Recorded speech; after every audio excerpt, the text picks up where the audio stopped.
मेरे देश की धरती सोना उगले उगले हीरा मोती। ये लाइंस आपने जरूर सुनी होंगी, चाहे किताबों में या फिल्मों में या गानों में। और अब इस लाइन को हमारा देश भारत सच साबित करने जा रहा है। सोचिए एक ऐसा दिन जब इंडिया को गोल्ड बाहर से मंगवाने की जरूरत ही ना पड़े, क्योंकि अपने ही देश की जमीन के नीचे छुपा बैठा है करोड़ों का खजाना। और अब सच में भारत एक सोने की चिड़िया बनने वाली है। मध्य प्रदेश के जबलपुर जिले में GSI यानी कि जियोलॉजिकल सर्वे ऑफ इंडिया ने एक ऐसी खोज की है जिसने सबको हैरान कर दिया है। जहां लोहा मैग्नीज तो पहले से ही मिलते थे, लेकिन अब जो मिला है वो इंडिया की गोल्डन फ्यूचर की कहानी लिख सकता है। मध्य प्रदेश के जबलपुर जिले के मेहगवा क्योलारी रीजन में जियोलॉजिकल सर्वे ऑफ इंडिया यानी कि GSI ने एक बहुत ही बड़ी खोज की है। वहां की जमीन में सिर्फ लोहा या मैग्नीज नहीं बल्कि गोल्ड और कॉपर जैसी कीमती चीजें भी बड़ी मात्रा में मौजूद है। GSI की टीम ने यहाँ की मिट्टी के सैंपल्स चेक किए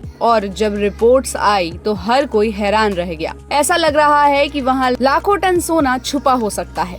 अब सोचिए, इंडिया जहां इतना सोना इंपोर्ट करता है, वहां अगर अपने देश की जमीन से ही इतना गोल्ड मिलने लगे तो क्या सीन बनेगा।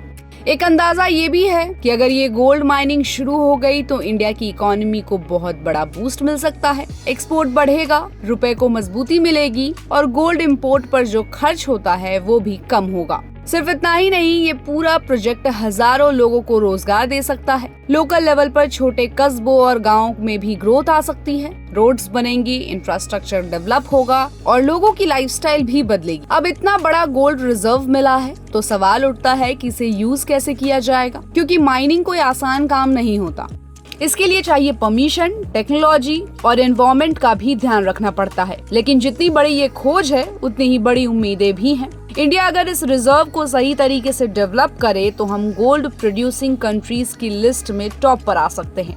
अभी तक इंडिया ज्यादातर सोना बाहर से खरीदता रहा है, लेकिन अब खुद माइनिंग करके ग्लोबल मार्केट में अपनी पकड़ बना सकता है। एक और बात जो काफी इंटरेस्टिंग है, इंडिया में पहली बार ऐसा नहीं हो रहा है। इससे पहले झारखंड, उत्तराखंड और कर्नाटक जैसे स्टेट्स में भी गोल्ड माइनिंग होती रही है, लेकिन इस बार जितना बड़ा रिजर्व मिला है वो हर किसी को चौंका रहा है।